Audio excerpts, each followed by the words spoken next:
Hello, Brother Chris? Hello. Hello, yes, good evening, Hello, bro. magandang gabi po, Bro Jando. May Yes. tatanong lang ako na isang bagay tungkol doon sa kay panahon ni Moises. Hmm. Kasi nung panahon ni Moises, pinarusahan si Ramesses sa Hmm. kanyang pagiging matigas sa kanyang ulo kasi Hmm. gustong iligtas ni Moises yung mga Egyptian. Ngayon, Hmm. ah ang ginawa ng Diyos, pinatay yung lahat ng mga unang pinanganak na mga lalaki, yung mga inosente ba ng mga baby. Di ba naalala nyo sa nakikita, nabasa natin sa mga Biblia. Ngayon, ang tanong ko, bakit ginawa ito ng Diyos sa mga inosenteng baby na wala naman silang kinalaman, bakit sila pinarusahan, bakit sila pinatay? Asan doon, bro, yung nangyari nangyari doon sa firstborn ng Egypt o yung sa firstborn yung pagpapatay para hanapin si Moises? Yun nga, sabi kasi sabi ng May sabi ni Moises may dalawa kasi yun na eh. Kasi ang tanong mo kasi, ang leading question mo kasi, pinarusahan si Ramses. Yun ang leading question mo. opo, Pero, isa sa mga naging parusa kay Ramses, yung mga firstborn sa Egypt, pinatay ng angel of death. opo.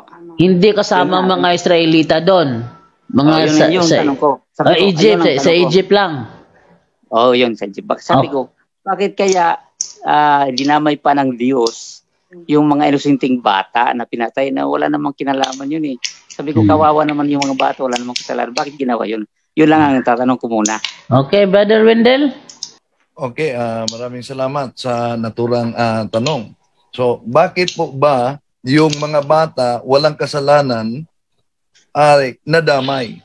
Opo. Yun po'y pahiwatig, kapatid, na ang kasalanan ng mga magulang ay mapanunod sa kanilang malaki ang epekto. Halimbawa, sila si Adan at si Eva lang ang nagkasala. Bakit tayo nakapanunod sa original sin? No? Opo. Halimbawa, grabe ang kamatayan nila ni Adan at ni Eva. Bakit? Nang nagkasala sila, agad-agad, buhay pa man sa katawan, unang Timoteo Kapitulo 5, versikulo 6, buhay pero patay na sa kaluluwa. Yon ang napanunod sa lahat dahil sa kasalanan. Namana. Namana. Oh. At hindi lang yan. Sa Deuteronomio Kapitulo 24, Exodo Kapitulo 24, versikulo 7, mabasa natin na ang mga anak talaga ay paparusahan, lalo na ang mga apo, dahil sa mga kasalanan na ginawa ng kanilang mga magulang. Bakit ganon? Bakit ganon? Dahil gustong ipakita ng Diyos sa tao na ang kasalanan ay malaking epekto at dapat natin itong iwasan. Yun po, Bro Jando. Brother Chris, okay na ba yun? Kasi po meron din nagsasabi na ang kasalanan ng magulang hindi kasalanan ng anak. 18:20 ng Ezekiel. Brother Wendell.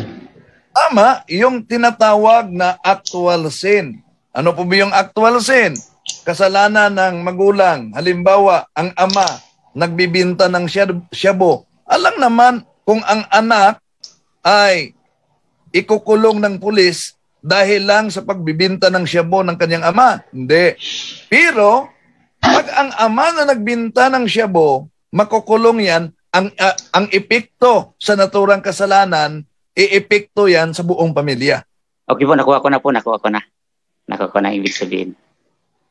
Okay. Yung pangalawang tanong.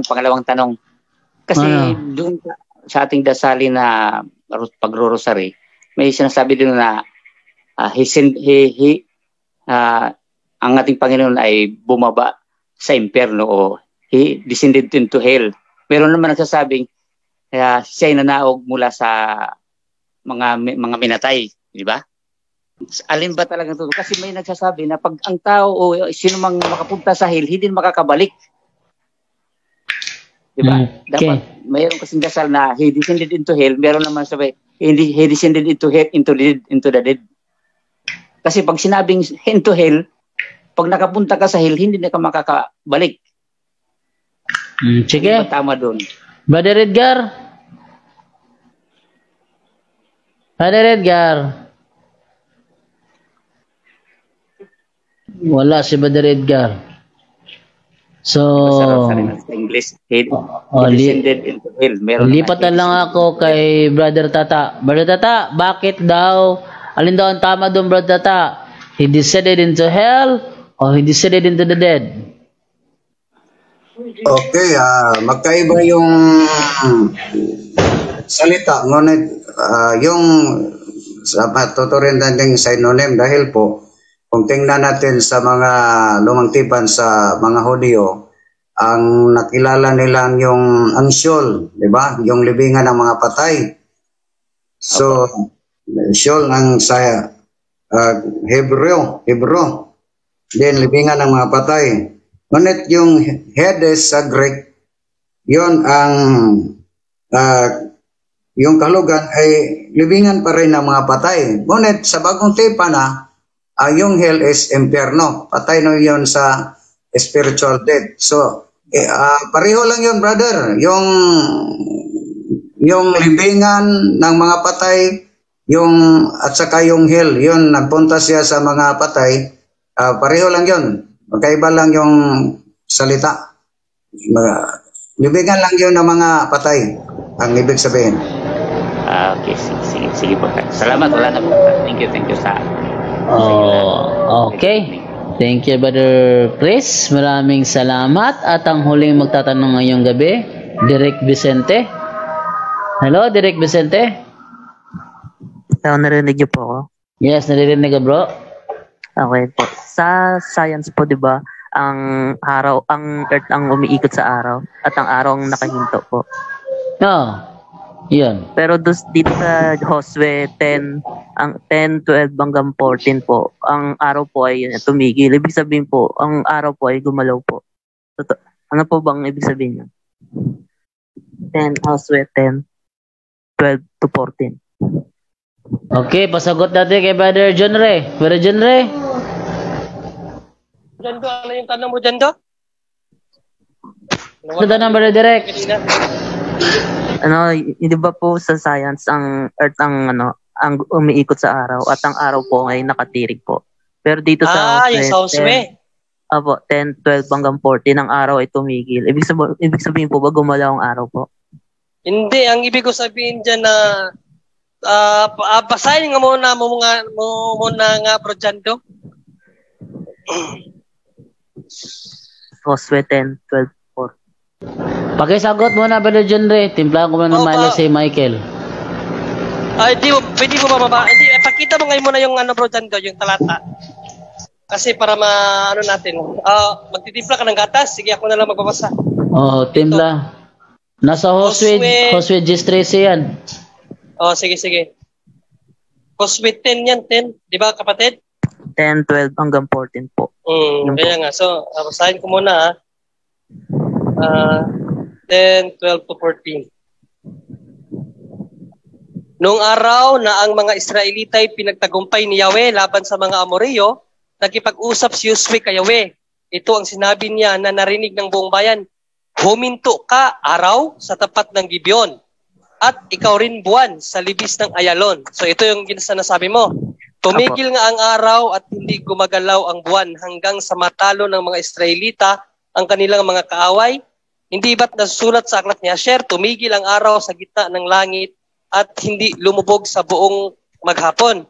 Kailan may hindi pa nangyari at hindi muling mangyayari na si Yahweh ay sumunod sa isang tao at nakipaglaban sa panig ng Israel. Ang kasi nito, ang konteksto nito ay yung pakiglaban nila Josue doon sa mga Amoreo sa pamamagitan ng kapangyarihan ng Diyos ay yung buong maghapon, kapatid ba?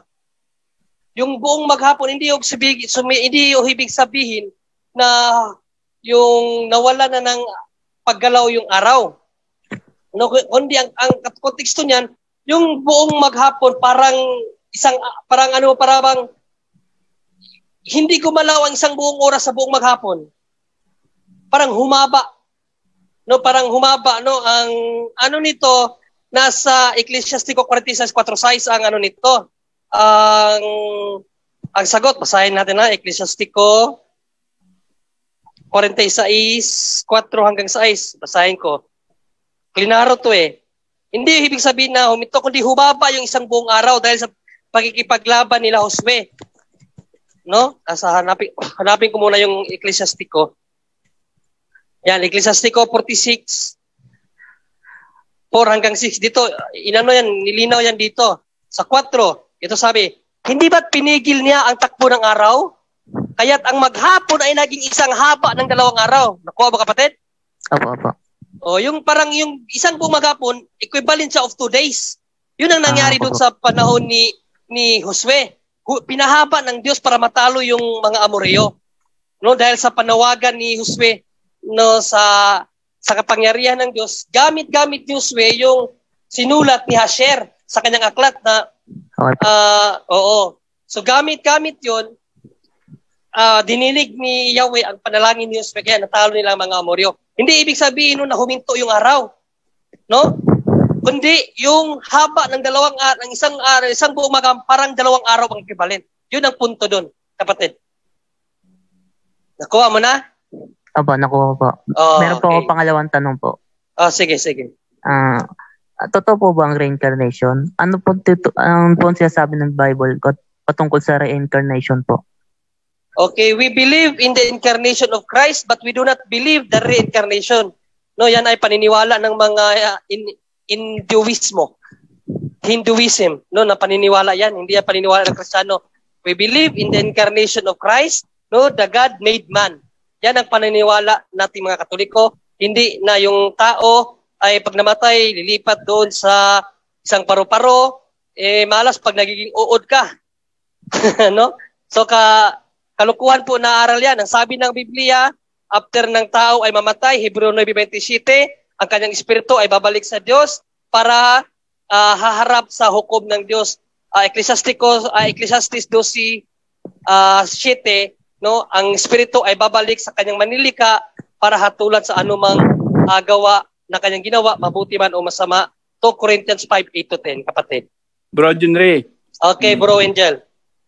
So ang ano po kasi reincarnation, tama po si Bro Junre, Hinduism yan. Kaya mga Hindu po, mga Indian, hindi sila kumakain ng baka. So dahil the belief of this Hinduism is pagka namatay ang tao, mapupunta yung kaluluwa niya sa hayop, lalong-lalo na sa baka. Kaya nga ingat, ayaw nilang kainin ng baka dahil they believe na nandun yung nare-reincarnate yung mga tao na pupunta sa baka. So ayaw nilang kainin ng baka daw, baka kakainin din yung mga kaluluwa ng ano. So pati nga daga, so hindi nila kayang patayin. Meron ako nakita sa YouTube, ganun pagmamahal nila, kumakain sila, katabi nila mga daga, kasama nilang kumakain. So that's what they believe. Ang tao daw pag namatay, magiging daga, magiging hayop po, ano. But that's Hinduism po, hindi po sa mga Kristiyano. Yun lang po, maraming salamat. Derek, okay na ba yun? Meron po kasi napanood sa YouTube na pinatay siya. Pinatay po siya. Mga ilang taon ito po nakalipas, pinanganak ulit. Pinanganak yung bata at may naalala siya sa na pumatay sa kanya. Paano po yun? Brother Wendell? Tulad po sa YouTube. Naalala daw niya yung pumatay sa kanya. Namukaan niya, naturo pa niya. Brother Wendell? Opo, yun po. Kapatid, hindi totoo yung reincarnation. Sa mga Kristiyano, pagkamatay, agad-agad pagkamatay ay haharap sa particular judgment. No? So, batay sa sinabi ng ating mga kapatid, yung reincarnation, aral yan sa ibang sikta. Yung sinabing pagka ang bata muling siyang naipanganak, batay sa YouTube. Sa movie ba yon? YouTube daw. So may mga dokumentary, may mga dokumentary Brother Wendell na ganyan, pero hindi naman na inaipakita talagang may nangyari bang ganon. Para bang mga picture lang na nilagyan ng kwento. So una, kahit pa tinatawag niyang theory, hindi talaga yan mangyari na tunay, no? Dahil ang opisyal natin na aral bilang Kristiyano ay agad-agad pagkamatay, Hebreo 9:27, haharap tayo sa hukuman. Hindi sinabing pagkatapos mamatay, muli tayong ipanganak upang mabuhay muli. Batay yan sa pananampalataya. Ang reincarnation na paniniwala, isa yan sa mga i-evaluate sa diagnostic interview tungkol sa mga kapatid natin na ma-i-evaluate sa Office of Exorcism dahil yun po'y occultism na paniniwala. Ngayon, gusto ko rin na mag-share din dahil isa sa mga paulit-ulit na tanong din ng mga Muslim yung tanong mo, no, batay sa mabasa sa Josue 10:13.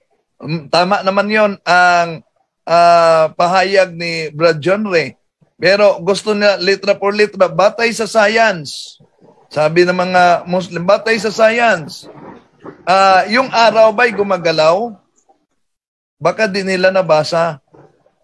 Ang Universe Today, labas sa September 12, 2008 by Fraser Cain. Ito po ang mabasa natin. Everything's orbiting something. It seems the moon goes around the earth and the earth orbits the sun. But did you know that the sun orbits the Milky Way galaxy? Astronomers have calculated that it takes the sun 226 million years to completely orbit around the center of the Milky Way. In other words, that the last time that the sun was in its current position in space around the Milky Way, dinosaurs rolled the earth. In fact, this sun orbits has only happened 20.4 times since the sun itself formed 4.6 billion years ago.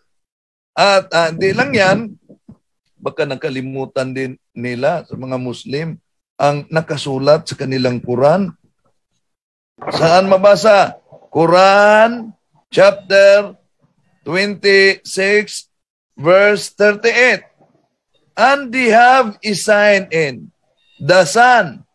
It runs in an orbit of its own. Di po ba nasa kanilang Quran yan? Pero malinawanag din ang pahayag ni Brad John Ray kanina. Brad Jando? Okay, at saka lagyan natin ng ng logic, Brother Derek, kung totoo ba yung reincarnation. Okay, sa turo kanina reincarnation kasi pag ang tao mabuti, nare-reincarnate siya sa isang katawan ng tao. Pag yung tao masama, mare-reincarnate siya sa hayop. So, yun ang kanilang turo. Ngayon, dahil napakaraming tao sa masasamang tao ngayon, dito reincarnation, dapat lumiit yung bilang ng tao at dumami ang bilang ng hayop. Pero, kung titingnan naman natin yung yung ating dito, noong taong 2000, yan, noong taong 2000, ang world population is 6.114 billion. 6 billion, no? Almost 7 billion ang population ng world ng mga tao, no? Yung world population almost 7 billion. Ngayon sa last year, 2021, umakyat siya sa 7.87 billion. Ngayon, kung totoo ang reincarnation, paano siya umakyat kung nare-reincarnate lang pala, may bagong pinanganak, lipat siya doon, wala na dadagdag.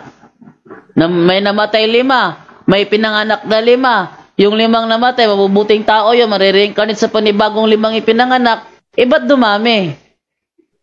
Saka Brojando, yes. kung pagpalagay natin totoo yung reincarnation, no, paano kung naging uod ka, sumsub ka doon sa mga tae? At saka, kadiri naman yun. At saka dadami yung hayop. Kukunti yung tao. Yun. At saka kung mabubuti naman, hindi dadami yung tao, mananatili yung kanyang level. Halimbawa, 11 makakapatid, namatay yung 7, ilan natira? May pinanganak na another 7 doon sa iba't ibang lugar, pinanganak na 7, marire-reincarnate yung 7 doon. Asan yung dagdag? Walang dagdag. Na-reincarnate lang sa isang katawan paano ngayon kung 4 doon, 4 doon masama? 3 lang yung na-reincarnate. Yung 4 napunta sa hayop. Ba't dumami tao? Derek, naisip mo yon? Yes po. Oo nga po. Ayun. Ganun lang kasimple yun, Bro Derek. So, okay na ba yung sagot? Meron pa akong tanong. Patungkol naman sa Noah's Ark. Paano po ba nagkasya yung milyon-milyong mga hayop doon sa isang malaking arko po? Buong mundo po kasi yun Buong mundo ba talaga yun nandoon, Brother Wendell? Buong mundo ba talaga yun? Hindi sinabing buong mundo, talaga ang naturang At saka, Brojando, hindi yung sinabi milyon-milyon. Bible must be interpreted according to the context in which it emerged. Yun. So, yun ang sagot, Brother Derek. Okay po. Last na po. Bakit po ginawa ng Diyos nilikha ng Diyos po ng masama po? Yun lang po. Bakit nilikha ng Diyos ang masama, Brother Wendell? Malalim yun.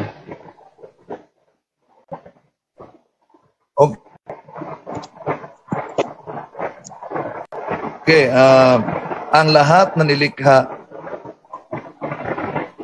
Brother, baka mapalong sa iba. Sige, Brother Tata. Brother Tata. Wala si Brother Tata. Brother Edgar. Wala si Brother Edgar. Brother Angel. Wala rin. Brother Junre. Yan, Brother Edgar. Bukas ng camera. Yes, Brojando. Sige. Brother Edgar muna. Brother Edgar. Bakit daw nilikha ng Diyos ang masama? Tanong ni Derek Vicente.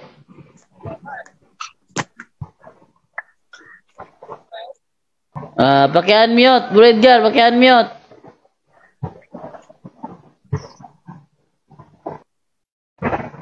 Bro Edgar, unmute. Yun. Hello bro. Bakit daw nilikha daw ng Diyos ang masama? Sabi ni Derek Vicente. Hindi naman ang Diyos ay naglikha ng mga masama dito sa mundo. Kapatid. Alam natin ng creation ay sinabi niya mabuti ang kanyang ginawa. Lahat ng nakita natin po sa mundo ay mabuti. Diba? So, ano ba ang nakapasama sa mga nilikha sa ating Panginoon? Tayong mga tao. Dahil kung tumanggap tayo sa mga yung mga ni Satanas, ay yung mga kasalanan, maraming mga hindi mabuting dumating sa ating buhay. Kung tayo ang nag-iba sa mga masama na ginawa, sa mga mabuting ginawa sa ating Panginoon. So yung mga trahedya dito sa lupa, yung mga yung maraming bagyo. Ano bang dahilan? Dahil pinutol yung mga kahoy. Putol ng mga kahoy. So, wala na. Guba yung kalikasan natin. Ano pa? Ang mga ginawa natin dito na magkabigay ng kasamahan sa atin.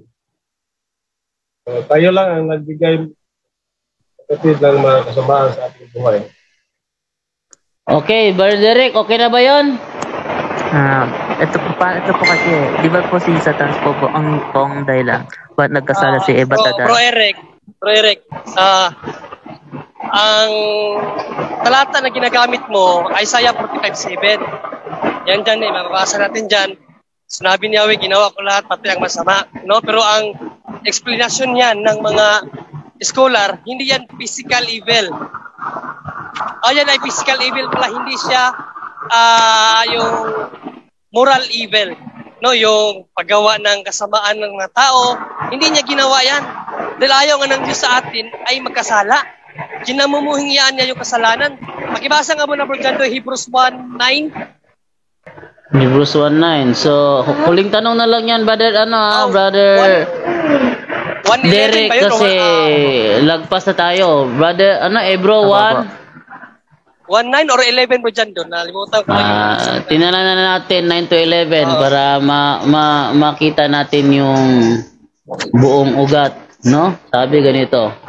Brother Jando. Yes. Meron akong itatanong mamaya. Pasingit. After sa kanya. Jando. Yes, Brother Wendell. Brother Edgar. So, maglagay lang ako ng versikulo sa nagkatanungan ni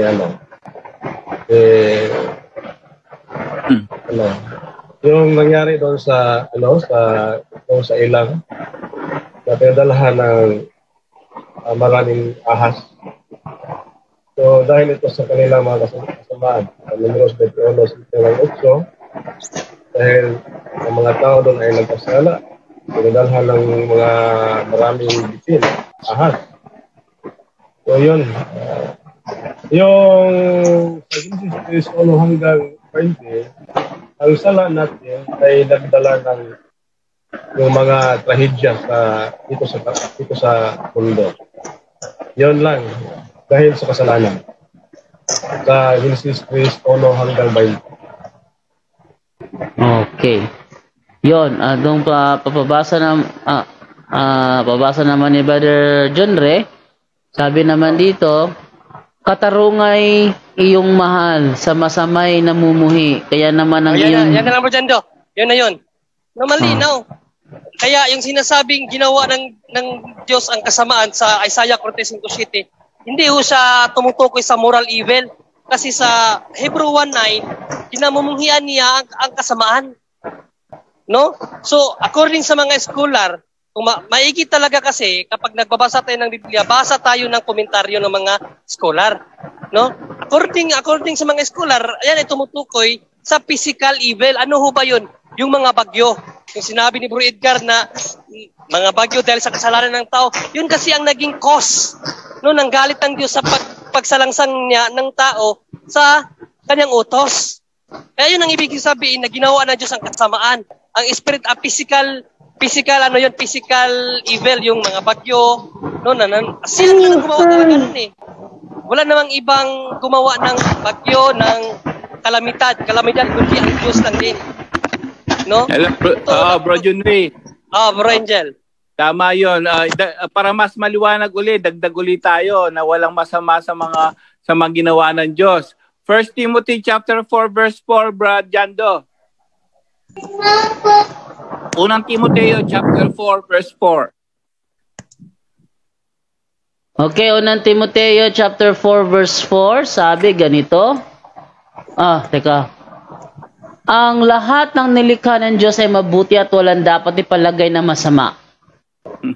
Ayan, napakalinaw word for word. So tandaan po natin ang pagbabasa ng Biblia, kailangan buuin nyo yung basa. No po? So pag nakabasa kayo ng isa, kalayo yun nang. Ayan walang ginawang masama. Lahat ng ginawa ng Diyos ay mabuti. Kaso, ito yung nangyari. Juan chapter 3 verse 19 po. Ito yung nangyari.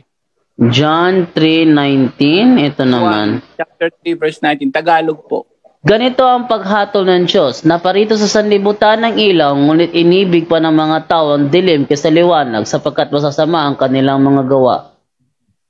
Ayun. So, ang mga ginawa ng Diyos mabuti, kaso yung mga tao na ginawang mabuti, inibig nilang masama. So, hindi gawa ng Diyos yung masama per se. So, hindi po yung masama, kundi ang tao po ang nagpakasama. Hindi po ang Diyos ang naglalang nun. Ang tao, because of his free will, pinili niya ng masama, kaya wag natin sabihin dahil may masama, gawa ng Diyos yun. Hindi po. The free will, yung kahit si Satanas po, kaya siya ginawa, dati Lucifer, dating bearer of light, naging masama siya. Bakit? Dahil gusto niya maging Diyos, makapangyarihan, hindi para maging banal. Sabi ni Sispu, sabi niya maging banal, no? So, kaya inalis sa langit binagsak si Lucifer, ganun po yung nangyari. Gusto niya maging, pero nung una pa lang po, lahat ng ginawa niya mabuti, walang masama. Yun lang po, maraming salamat. Okay. Saka, Rojando, ulitin ko lang, no? Uli, mga kapatid, yung kasamaan na ginawa ng Diyos, na sinabi niya sa Isaiah 53:7, kasi yun ang ginagamit ni Sispo No, hindi po yun moral evil na ginagawa ng mga tao ngayon, na pumapatay, nangingidnap, nangirape. Hindi po yun ang ginawa ng Diyos, kundi yung bagyo, yung mga kalamidad. Lindol, yun. Ginawa niya yun dahil na rin sa kasalanan ng tao. Parusa yun sa atin ng Diyos sa pagsalangsang natin sa kanyang kalooban. So yun po ang ibig sabihin ng kasamaan na ginawa na mababasa sa Biblia. Hindi po siya moral evil, physical evil like storms or calamities. Yun lang po dyan. Yun. Mayroon naman ding Tunre. So yung hindi naman lahat sa kasamaan na nangyari ito.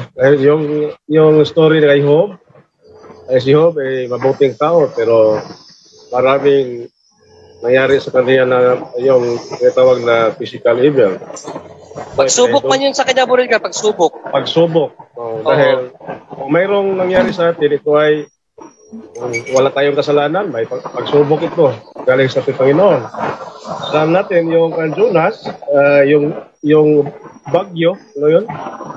Jonas, pinatulutan ito sa Panginoon dahil sa kanyang kagustuhan.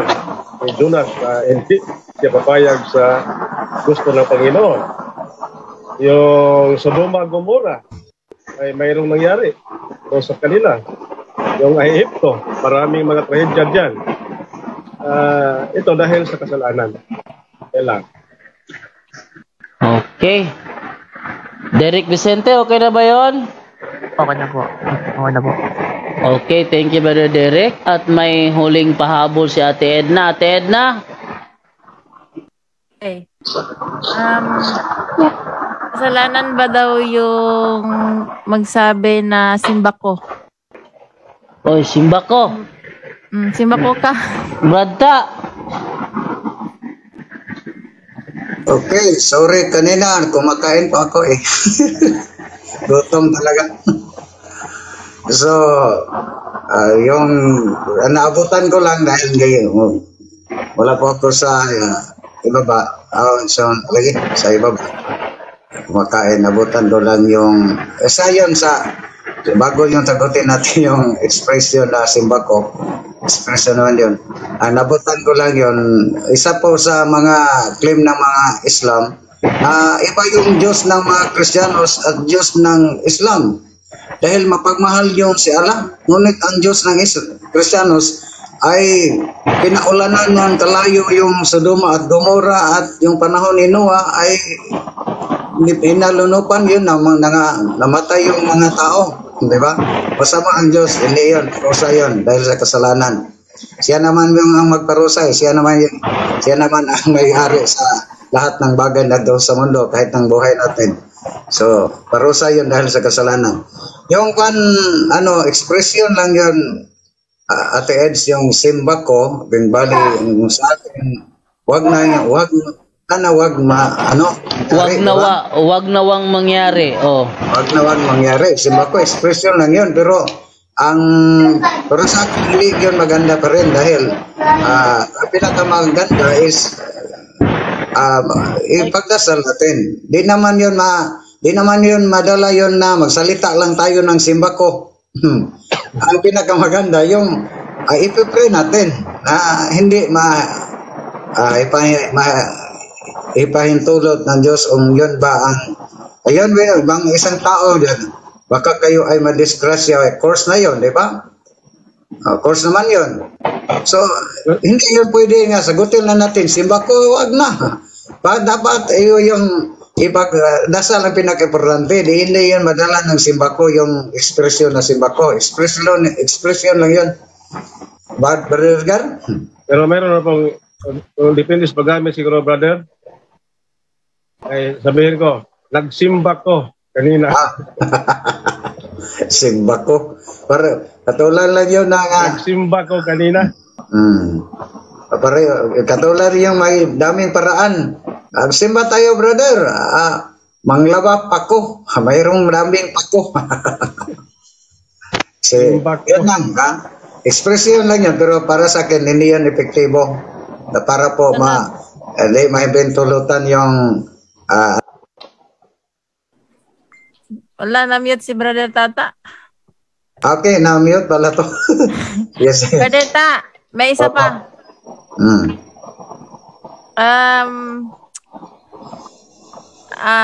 Ganito, yung sa baboy, meron din palang nangyayari sa baboy, yung yung sa natural insemination. Pag nakain yung karne, ano bang mangyayari sa atin? Magkakasala ba daw tayo? Hindi, magkasala. Kakain tayo ng karne. Kahit hindi pa karne, pag sobra na yung gluttony. Kahit pa hindi karne. I mean, brother, the insemination. Insemination ba? Bali, ginagawa kumaga yung insemination sa tao, ginagawa din pala yun sa baboy. Ngayon, pag yung baboy ginawang karne, nagkakasala ba daw yung tao? Yung tanong kanina, yung connection yun, relasyon yun sa tanong kanina? Sa tao naman yun, ngayon meron pa lang nangyayari sa baboy. Ano po, kung ang baboy gawing karne, ano? Hindi, insemination.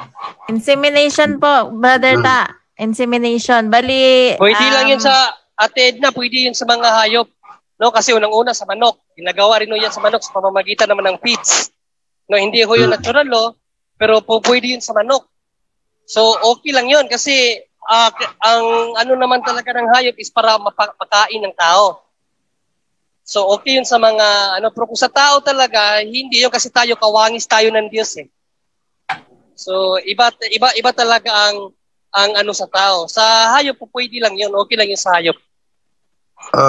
Katulad yung argumento sa SD, Ate Eds, yung hindi sila kakain ng baboy, di ba? Ang tanong, pag ang baboy ay medyo malaki na, para saan yon? Para patayin din, ilibing. Hindi, bibenta. Di kainin natin. Di ba? So, yun ang turo ni San Pablo sa 1 Corinthians chapter 10:25 hanggang 28. Tsaka para safe po. Para safe. Ate, palagi nilang siguro tandaan sa mga nakikinig, pag walang batas, walang paglabag, pag walang, ano yun po dyan do?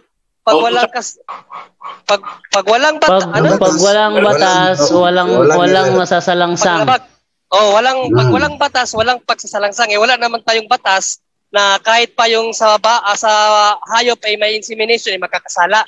Sa tao lang pinagbawal hindi naman sa mga hayop. So okay lang po yan. Unang-una nga talaga dyan, yung sa manok. Diba yung sa manok, paparami ng manok ngayon, yung feeds na lang Hindi na natural Yung kahit nga kahit lalaking manok, nagkakaitlog ngayon Kaya nga, sa Itlog, pamamagitan dahil sa lang ng feeds. feeds. So, okay lang yun. So para safe yung yung breaking of seals and consecration. Okay. Dugay lagi. Inaapura na ako dito. Storytelling na, dugay.